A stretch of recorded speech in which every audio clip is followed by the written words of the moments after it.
Good afternoon, everybody. Live from the briefing room, Kel Surprise. A surprise. Hello. Live. Yes, indeed. This is all a bit. This is all a bit scary, isn't it? I can't see some of the things that made me laugh about this background before, including. I can. The power loader, the television, the teapots. It just keeps getting updated, so there will be other things on there. But Where's the dustbin with the Kiss album in it? Oh, that was the updated one. I'll do the updated one. That's the old one. Anyway, right. You're probably wondering, everybody, what's this? An unscheduled pop-up live featuring people. Well, this is actually more a test of the broadcast system, because we have both actually upgraded to better routers this week. And ironically, we've both upgraded to the same router, not sharing it. Obviously, it's not halfway between us. That'd be a hell of a strong signal. It would, given that we live 130 miles apart. Yeah, but no. So this is just a test. This is a test of the broadcast system. But what we thought we'd do is, because we were actually going to just chat to ourselves and just do, which we have done, and for the last 15 minutes we've been talking to ourselves just to see how stable this appears with the new routers and. Kind of, in my case, the booster that's in the dining room. And so we thought, rather than do all that and just chat to ourselves, although we are very interesting when we talk to between ourselves, we thought we might as well do something that was kind of reasonably live and make it a worthwhile test, rather than just there's just no point in us just coming on here and saying, oh well, how's the signal? I've been doing that all morning, and frankly I bored myself into almost oblivion. Now, I was watching your live thing on Facebook, and I actually think your issues there were more to do with how things are streamed directly live to Facebook. I think that was just their streaming system. It's not very good. No, it really isn't. And so what I did is I tested it on here, I tested it on my phone, and I tested it on my desktop as well in my office, just to sort of have a look, see how it sort of works. And it kind of works okay. It was working okay. Still a little bit pixelated and not too much. Elizabeth just walked in and brought me a cup of tea. Oh yeah, thanks. Yeah. Oh dear. You appear not to have any tea. I've got about that much. About that much. Yes. So we thought, well, we'll just do a pop-up live. But I'm sure we'll come up with something to talk about. And in actual fact, if John will sort of let me indulge very slightly. I'll let you indulge, and I'm going to go and make myself another cup of tea. All right, then.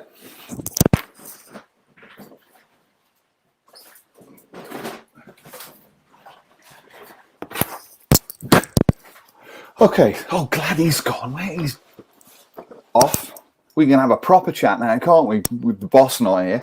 I just thought that I'd say thank you. I'm not sure if David's going to be watching this at the moment, but I mentioned on Thursday of last week, on Sunday of last week, that I was sort of in need of a few Monogram kits, and a few people got in touch. Mike Reeves got in touch with me, and also David Irons got in touch. And David offered to send me one, which he has done. So he has sent me the Monogram F8 Crusader, which I've kind of been looking forward to putting together for a while. It's a really solid kit. So I liked the idea of kind of adding this to the collection. And he kind of mentioned and said, oh well, the instructions are a bit short, a bit sort of older, and decals are a bit short. But in the kit, the decals sort of look all right. And in actual fact, they look a little bit better than the ones that I've got. So last night, what I did was I went online and had a look at this kit and thought I'll give it a little looky see what people kind of come up with for it. And so this is pretty much what you get in the bag. Anybody that's seen this, you can also see how big this thing is. It's a chunk. The Crusader was not a small airplane. It's kind of, when you stand next to it, it sort of appears relatively sort of compact. Certainly, I saw a couple of these at Pensacola when I was there a few years ago, and I was sort of surprised how small it was when it was on the ground. But it's really long, and when you see it kind of in the round, it is a very impressive aeroplane. So this one is an F-80, and it includes missiles and bombs, and also includes Marine Corps and Navy colours, as you can see on the decals. But I do have a number of other decal sheets for this thing from Aeromaster, which offer me some different color schemes, brighter color schemes. Not sure what I'm going to do with this yet, although I do quite fancy the idea of doing one all weathered and then bombed up. I like the idea of having it fully loaded. There's something about The Last of the Gunfighters, or The Last of the Gunslingers, that looks kind of cool when it's stripped back and just has missiles on the flanks of the nose. But also it looks really cool when it's fully loaded and got a load of bombs under the wings on multiple ejector racks. So looking forward to doing that. And it adds to the collection of bits and pieces that I've got from Monogram, from that kind of Monogram range. I posted another photograph. I've posted a couple of photographs actually of Shep Payne dioramas this week. And I posted another one last night, which was Shep Payne's diorama that features an assembly ship being painted, and it's kind of got half the white paint on it with the polka dots, and then the rest of it is in its kind of normal camouflage scheme. It's another one of Shep's kind of classic dioramas, and another one that he explains in the book, or rather in his books, how he kind of went about doing this thing, and how he kind of put this thing together. And he explains in the book that normally you wouldn't have had all of the operations that are taking place on this aeroplane in his diorama taking place at the same time. They would have been separate steps within the painting and creation of one of these assembly ships. But it's a cool diorama, and it sort of adds to my inspiration to start looking at Monogram at some point in the not too distant future. At the moment, I'm really bogged down with 4 other projects, and so anything that I'm able to do personally is really taking a backseat. This afternoon, I think my wife is off to. She's going to go and do. She's going around to next doors with her friends, and they're going to do some bits and pieces. They've got some nice things to plan for this afternoon, just to the 3 of them. So what I'd sort of planned to do today was test all this nonsense out, test this feed out to see whether it was better than the absolutely appalling video that I created last Saturday, and then maybe this afternoon paint a figure. That's kind of what I thought about doing, and just spend an afternoon with some paintbrushes in, and just see whether or not I could sort of paint something. So I'm not really too sort of fussed beyond that, although I also have the Picara and the 2 Phantoms as well that need to be worked on, and as they're sub-assembled now, as the Picara is sub-assembled, I thought, well, maybe what I'll do is I'll just spray some paint on the cockpit and then clean everything else up and see how far I can get with doing that. But this Monogram desire is really burning at the moment, and I really need to get that sorted out, but we have other things to do. So I will post a photograph of that kit. So if David is watching this at any point, thanks to David Irons for sending me that Crusader. It was very nice of him, and I will be taking a look at it at some point in the near future when I decide what I'm going to do with it. So cheers. So the Monogram one came out about 87, wasn't it? 87, 88? This one? Yeah, late 80s. Yeah. I mean, that's a proper Monogram box, isn't it? It is I tell you one thing though, and this is something we can perhaps both discuss, because I know that we've both used this over the last sort of 12 months or whatever. I've been sort of dabbling with eBay, going on eBay, not dabbling with it in the sense I've been spending a great deal of money on it, because I haven't. But sort of on a Friday night when I'm watching a bit of TV, I go onto eBay to see what you can find. I have to say that some of the second-hand kits on there are outrageously expensive. It is mind-blowing the cost or the value that some people place on some kits that are easily obtainable. And you see, every time I go up into the attic of shame, I kind of look at things and I think I just get rid of a lot of this stuff. Just stick it on eBay. Stick it on eBay, because even if I kind of sold it at kind of like half the price people are asking for it on eBay, frankly, I could probably pay my mortgage off. Well, one of the ways they seem to be getting around it at the moment as well is that they'll offer a kit that's like a reasonable price, but then they'll load about £100 of postage onto it. What that usually is, I think Drew explained this to me, is sometimes that's people they haven't actually got it, but they're listing it in the hope. So here we go. Rob says slight echo on John's mic. Okay, yeah, I can still hear it, Rob. So that's interesting. I'll turn the echo location. I've got echo cancellation on. Rob, is that any better? Well, there'll be a 40-second delay now. I've turned echo cancellation off. So this is why we're doing testing. Yeah, this is why we're testing. They do it.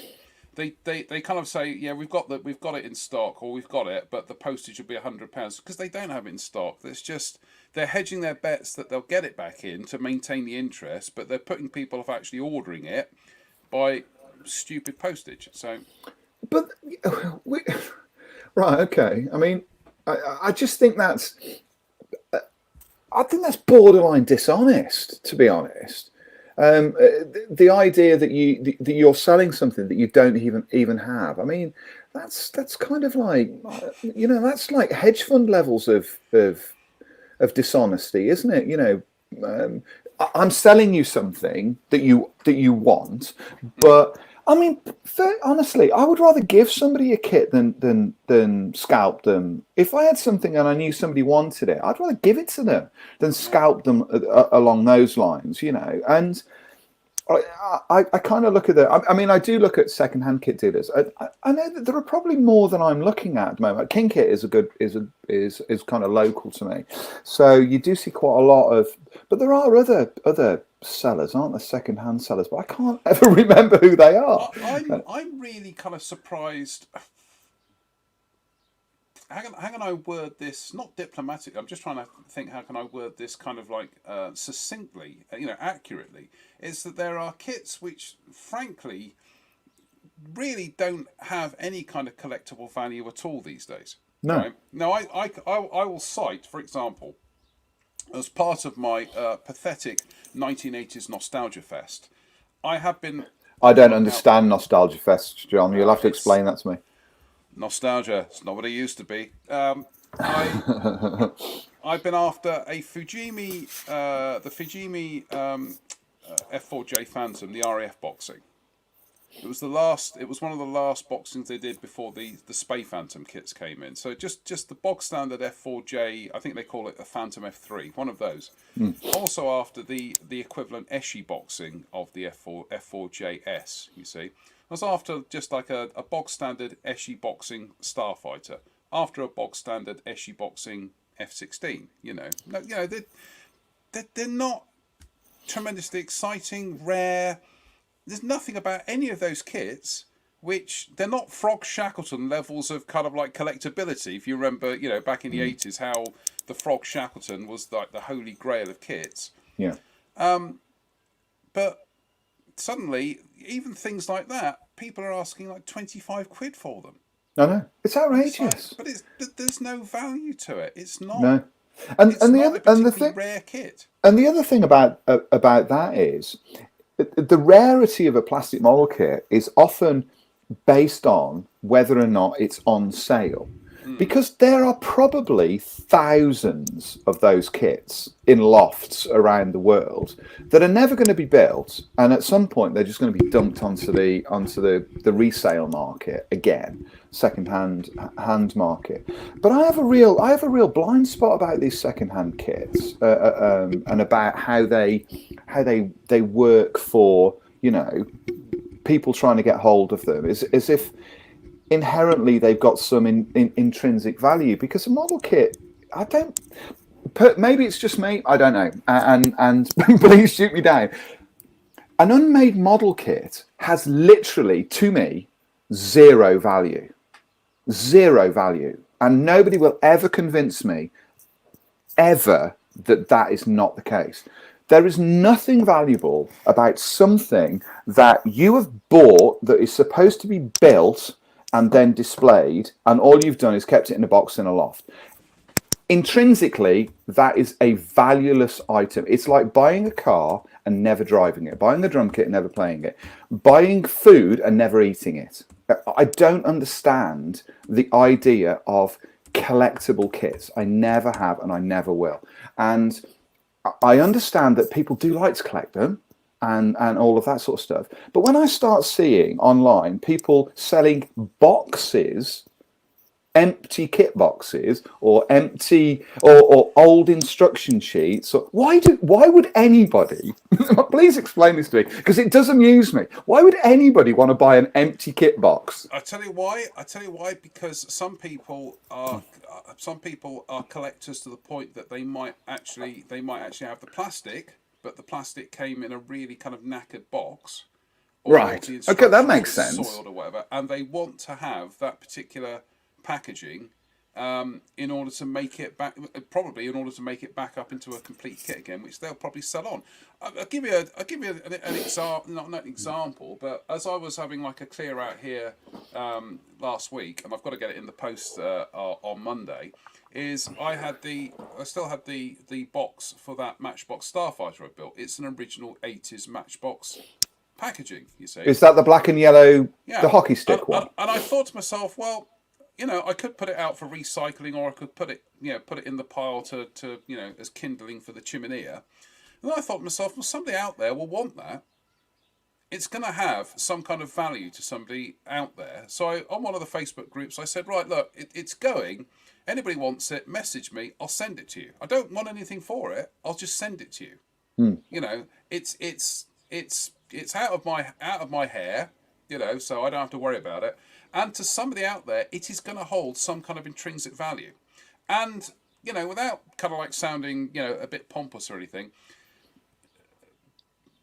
there are a finite number of those boxes out there now. So if somebody is going to preserve that as a piece of plastic kit history, fine, do it. I don't want any money for it. I'll just stick it in the post. You enjoy it for whatever it is, whatever you're going to do with it, and then that's it, done. I think I understand that, absolutely. I genuinely understand. Kettle's boiling. I'll be back. It's an old kettle. Oh my God. I understand what John's saying. I do. I genuinely understand the idea of that. But I still can't wrap my head around it. I can't wrap my head around the idea of owning kits that you have no intention of building simply because you feel they're old. I see this conversation quite a lot online. I do, and perhaps people can, I'm seeing your comments coming up here. Disagree with me really disagree with me by all means, because I appreciate that I'm not necessarily I'm not necessarily correct on this, because collectors and modelers can certainly be different things. I just don't understand the idea of having for years, decades, a collection of old plastic model kits that were designed originally to be built and enjoyed. The enjoyment from a plastic kit is not from simply owning a plastic kit. The enjoyment is from putting it together and painting it and then looking at the results and putting it on a display shelf. That's its raison d'etre. That's its whole point. It doesn't exist. A kit doesn't exist for any other reason than to be built and enjoyed and displayed. It's as simple as that. It doesn't exist for any reason beyond that, any more than Lego exists to be kept in boxes and that kind of things. Essentially, these are tools to create an enjoyable pastime. And so consequently, I don't really understand the idea of it. But there is a very a fervent and very passionate collectors market out there, and consequently, kits that intrinsically have no value, even kits that are readily available, can be, and you see them on sale at shows sort of everywhere, seem to garner a value way beyond what they're truly worth.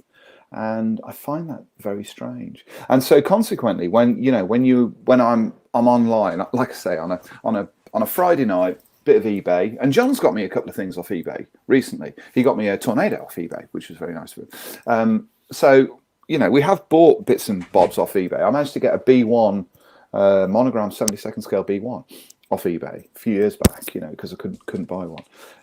So occasionally you do get they do slip through the net, but it's almost like, well, this is a second-hand kit, and then as soon as you get it's vintage, collectible. I was just thinking that as I was emptying my beans into a saucepan, not a metaphor. Is that I think the problem you got now is places like eBay and whatnot. They have somehow a disproportionate value has been placed on almost anything that's any second-hand kit now. Yeah. It doesn't matter. It doesn't matter that it's one that isn't relatively hard to find. It's like instantly it's out of production. It's second-hand, right? It's valuable. Yeah. No, it's not valuable. No, it's valuable. It is, and it's like no, it really isn't. And I think 20 years ago, you'd kind of you go to model shows and some of the actual rarer kits would be there and they would be you'd be paying a collector's price for it.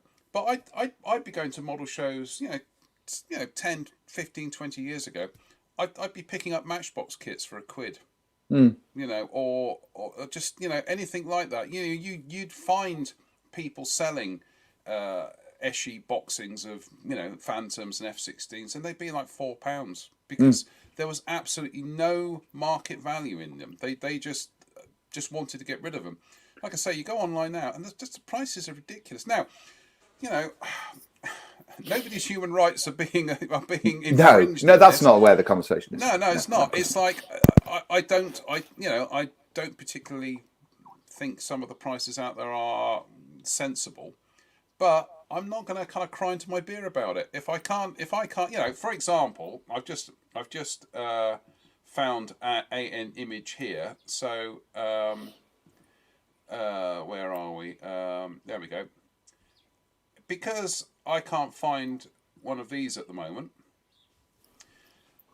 Beaters used to be awash with them back in the 80s. I'd like one, because it's one of those ones that nowadays I actually quite fancy one. As I say, it's probably me chasing a lost youth, or my lost youth or something. But I can't get one for a decent price. But you know what? I'm not going to worry about it.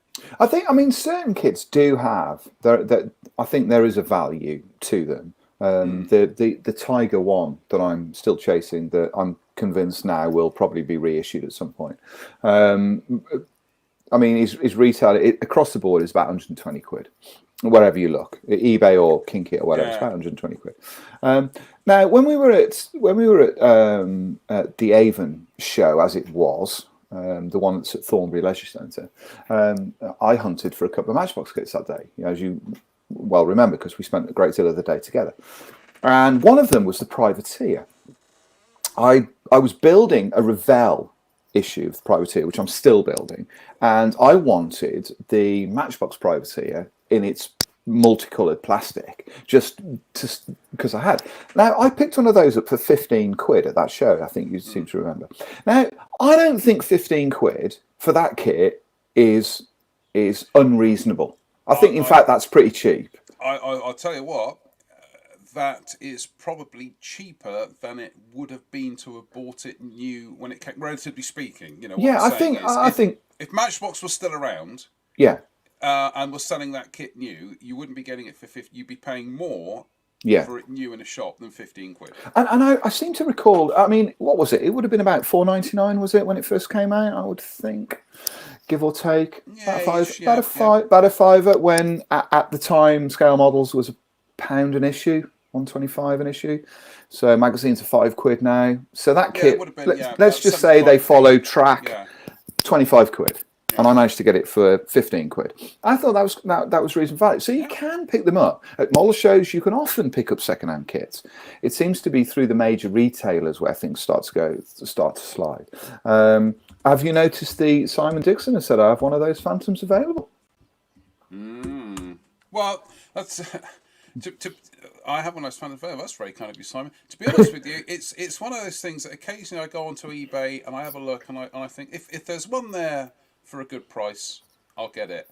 If not, I'm really not kind of like, I'm not actively chasing one, or I'm not kind of like really kind of bothered if I can get one or I can't get one. That's sort of my attitude now.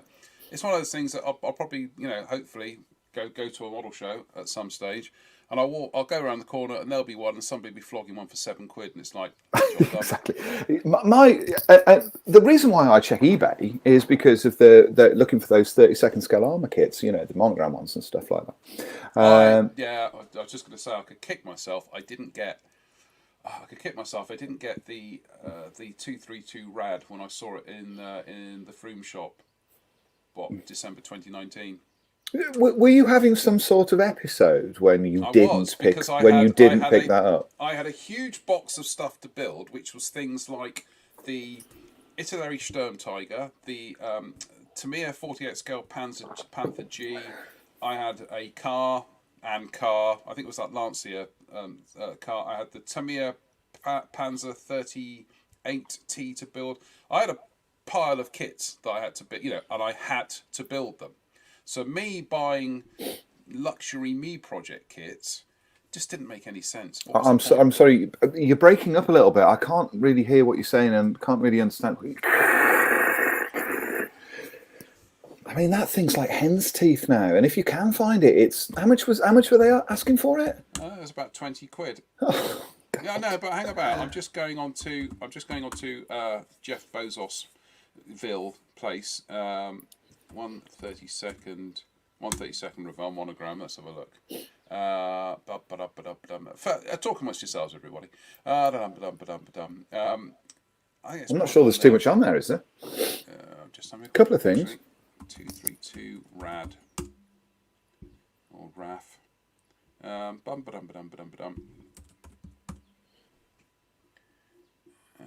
can't even find it on there now. No. So they're not. They do appear, and also at the moment, Monogram appear to be reissuing kits in the States.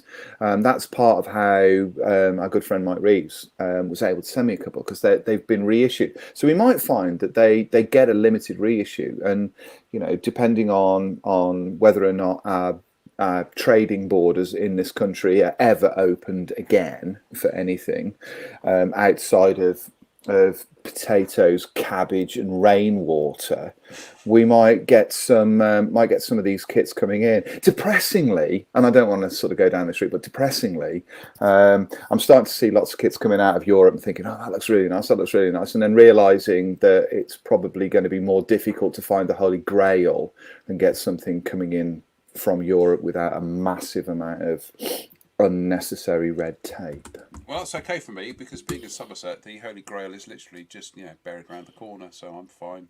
Well, you'll be okay then. You can order a whole bunch of fantastic resin accessories from various cutting edge manufacturers and not be expected to pay 85% VAT or whatever. When it comes to the Holy Grail, I chose wisely. Yes.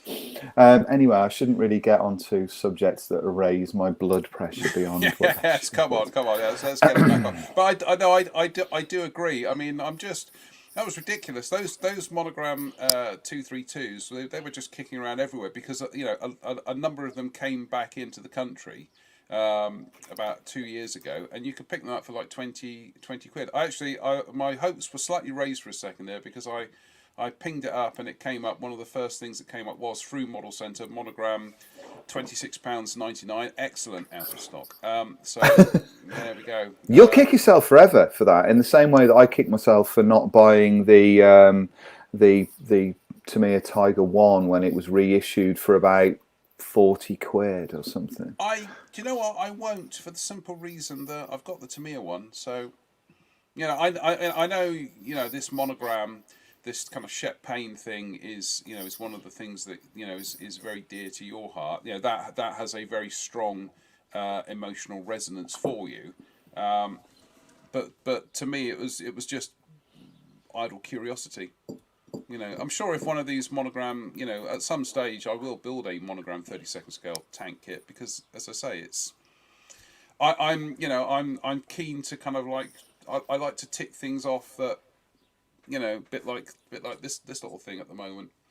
Things that I've always been curious about. Build it, yep, done it, tick, move on, next one. I have to changing the subject slightly, but perhaps only slightly. I fell foul for the first time since the pandemic hit. I fell foul of unpreparedness. I think is the best description I can come up with. Normally, when I'm building models, and I know you're the same because you're as OCD about this as I am, perhaps even more so. I know that I've got everything I need for a project before I start. And so I have endless amounts of paints. I have repeats of everything. I have 10 bottles of everything, pretty much. 10 bottles of glue, all the colours that I need. I've got them in multiples all the way through, and they're all stored away so that no matter what I build, I don't really have to go and buy any. Yes, indeed. I don't really have to go and buy anything in particular because everything is already here. I fell foul of this, and it's the first time that the pandemic and the problems associated with the pandemic have hit me on a professional level and coincided with a very important project. And what that meant was that last week I thought I had what I needed and found that I didn't have what I needed. And then at the last minute, I had to order paint from eModels. And I went on their click and collect thinking, well, this will be great. I'll order it and then I'll be able to pick it up tomorrow and I'll have only lost a day in this process. But they are now so busy as a retailer, understandably so, because people can't get to model shops if they are anywhere near, that they're completely snowed under, and my click and collect didn't happen the next day, and I've lost 5 days in the middle of a very time sensitive project. And what I would normally be able to do is I'd normally be able to at least pop up to Hobbycraft or whatever and go and see if I can find something that I can use. But in this case, I've hit a complete level of inertia, and that's one of the first times that we've sort of noticed not being able to kind of get out there and be prepared, with what we do, and we've had discussions. I've had discussions about that sort of need to be professional, and be prepared. But when that happens to you, like it happened to me this week, I was just like, I can't do anything about this. I've got no way, because if the pandemic wasn't here and at least the shops were open, I could have driven out somewhere and found somewhere, even if it meant a 2-hour drive, I could have gone out and got what I needed. But yeah, so at the moment, it's been difficult. I'm always, on. When I do my kind of like almost like a bi-monthly trip to Frome, for example, I always would get, while I was there, bottle of Mr. Colour Thinner. Colour Thinner. Even though I ended up with, I'd have like 3 bottles of the stuff here, so I'd have 3 bottles of the standard, 3 bottles of the leveling, I've only got one of the Rapid, but it was all but it was always. This is going to sound. This is going to sound just so kind of like bourgeois and extravagant. It's unbelievable. We'll be the first modelers against the wall when the model revolution. I don't mean it along those lines, but yeah, we will be. Yeah, we will. Yeah, but it's like I've got three bottles of Mr. Colour Thinner. One is about half full. The other two are fine. You see, but once I get onto that second bottle, I've got one bottle that I'm using and then one left in reserve, I start getting nervous because I need to have that latency of having, it's about backups. I need to have that latency of having two in reserve as a backup. It's the same with me and baked beans and tins of mushrooms and things. Is it doesn't matter when I go shopping. It doesn't matter that I've still got some. I need to look and go, yeah, I'm good. I've got 20 tins of baked beans here. Not that I'm OCD or anything.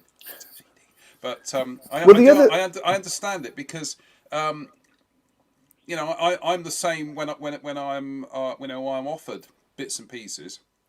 I'll always say yes because I don't want to be in that situation where I suddenly think to myself, I've got plenty of X, Y, and Z, and then suddenly go, goodness me, I've got absolutely nothing like that. Nothing like that, Yeah, it was a real because it also manifested itself in that I realised that I'd got hardly any Mr. Mark Softer left, and this is my bottle, and there's almost none left in there. And also, I find with these setting solutions, and I found this with Microsoft and Microset and Microsoft, if they're old, they lose their ability. They don't work as well. For some reason, I found that with Dayco, and so I've got hardly any of this left. And my local stockist, the place that I normally go, didn't have any; it's sold out. Yeah, similarly, I've got that. Yeah, I've got those here. Similarly, Mr. Colour Thinners had sold out as well. So we're finding slightly, and this could be for any reason, not just the B word. It could be for any reason, but I'm finding it difficult to get hold of certain things that I rely on as well. And this kind of goes contrary to my normal sort of thought process, because I'm thinking, well, I might have to use something different. And as everybody knows, I really hate all that. Although, having said that, I tried this out this week. Oh, okay. I tried to use some of this. Oh, that's a bit adventurous for you, isn't it?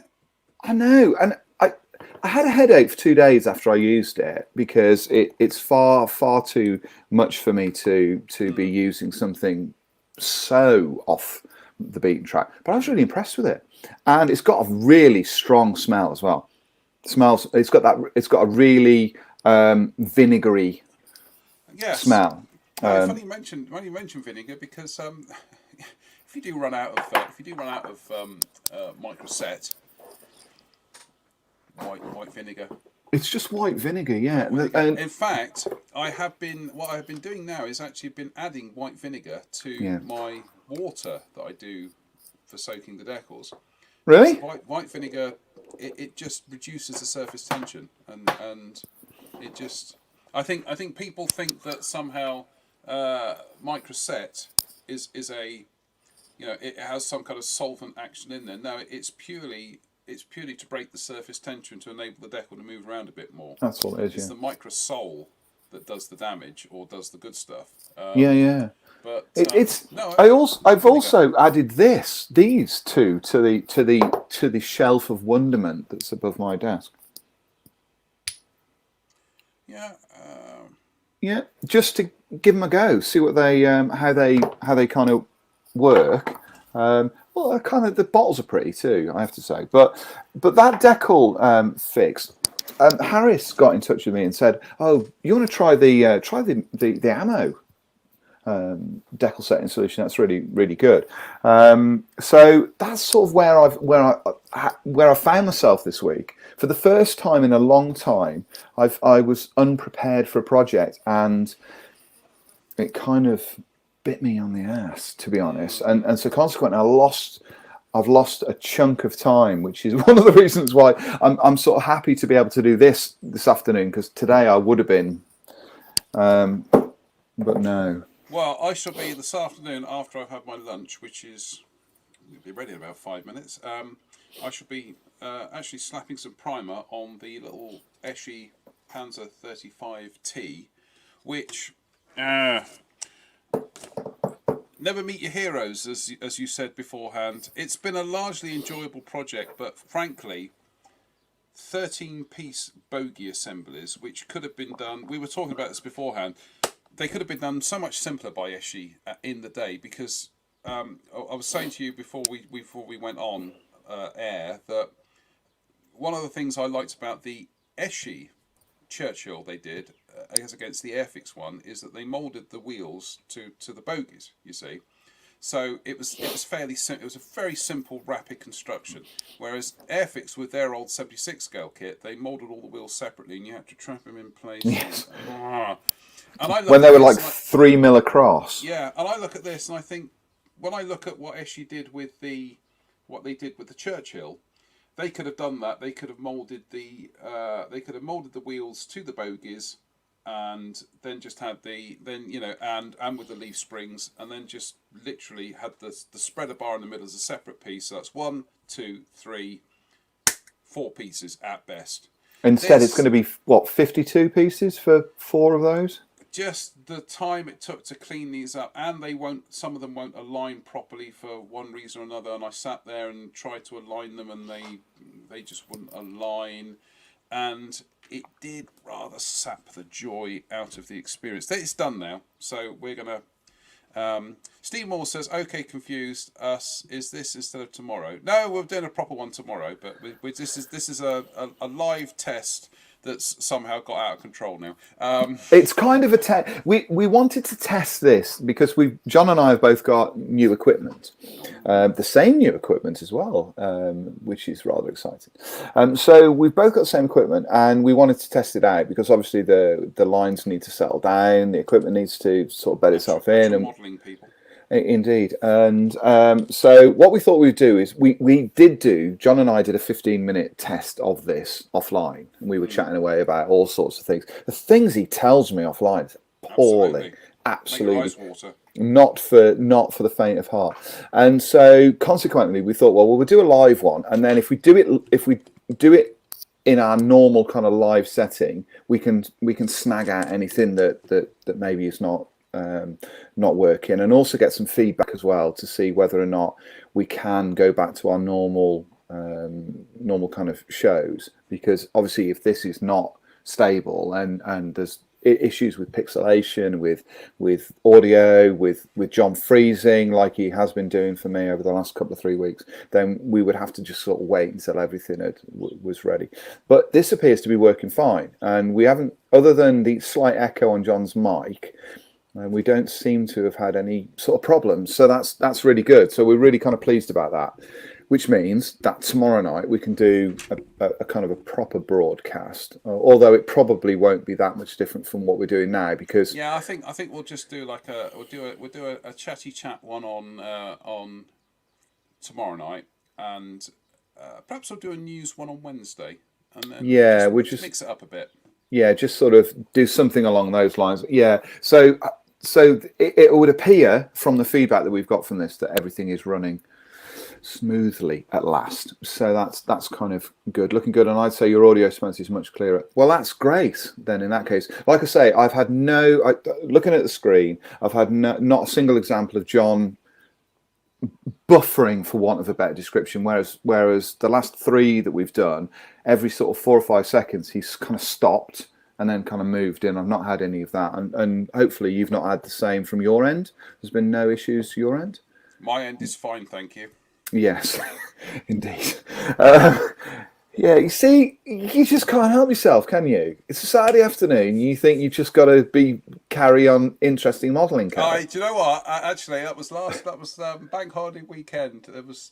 I thought, shall I sit here and get on with things, and shall I kind of like listen to the sport on the radio, or shall I just prop the iPad up and have the carry on session that they were having on ITV3 that day, wall-to-wall Carry On films, and I just thought, yeah, Carry On. You were watching Carry On Cleo, I seem to remember. I was watching Carry On Cleo, which you particularly like. Friends, Romans, countrymen. I know. I know. Infamy. They've all got it in for me, which is just the best line ever in cinema. It is. You do what I watched. I watched a couple recently, including Carry On Camping, which wasn't. It was. It was even more vulgar than I remember it being. I mean, it truly is. The levels of double entendre and vulgarity in Carry On Camping is something to kind of behold, really. Cleo though is just so funny. Every line is a zinger. There's not a dull moment in that film. Is somebody will say something and it's like it's the height of it, and this is why it still stands up 50 odd years later. Indeed, because it is a juggernaut of a comedy film, and it's a bit like Airplane. It starts, it doesn't stop. It's just power all the way through. Absolutely not. Right, well, I'm going to let you go and have your beans on toast, which I'm assuming you're having for lunch. Toast? No, it's 2 Linda McCartney vegetarian sausages, some tinned mushrooms, some plum tomatoes. I've got half a tin of baked beans in the saucepan. I don't know whether to do an omelette or fried eggs. I'm not entirely sure. I don't know what I'm going to have, actually. I think Elizabeth's already eaten by the sounds of the clanking in the kitchen. So I don't know what I'm going to have. She's building a robot. So cheese. I might have a cheese and ham toasty, actually. She's building Mecha Spence. Yeah. Who doesn't make the same mistakes that I seem to make on a fairly regular basis. Well, thanks everybody for joining in on our test. John and I are now going to go and listen to the Liverpool Villa game, which is kicking off in about an hour. I want revenge. I want nothing more than absolutely cataclysmic defeat. It's going to be 2-1 to Villa. You watch. Probably, yeah. It's going to be 2-1 to Villa because it's at Anfield, so you know. Yeah, I know. It's been absolutely appalling. And come on, Sky Blues as well this afternoon because they are playing Bournemouth. Come on, Sky Blues. I'm sure the phrase is play up, Sky Blues. It is indeed play up, Sky Blues. We need a win today because we need to stay up.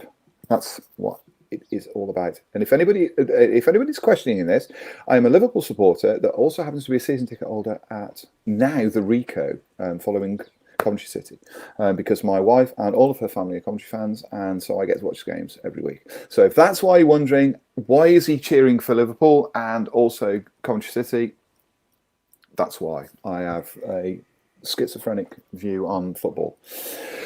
So yes, so come on, both of them. And here's to anybody that we don't like losing. Yay!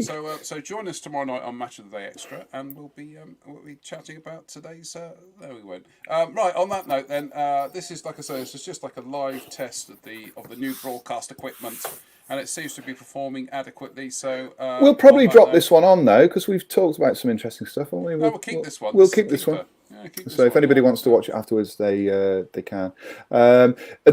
The comments have been about your audio being quiet, so that we will need to look into that. My audio being quiet. I think it's because of the echo cancellation.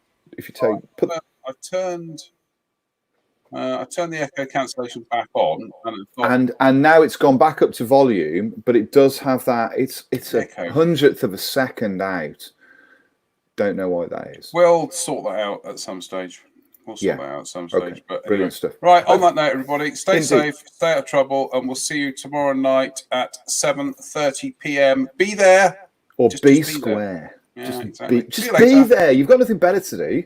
Be there. There's nothing else on the telly. So we'll catch you later. Wasn't yesterday. On that note, bye, everybody.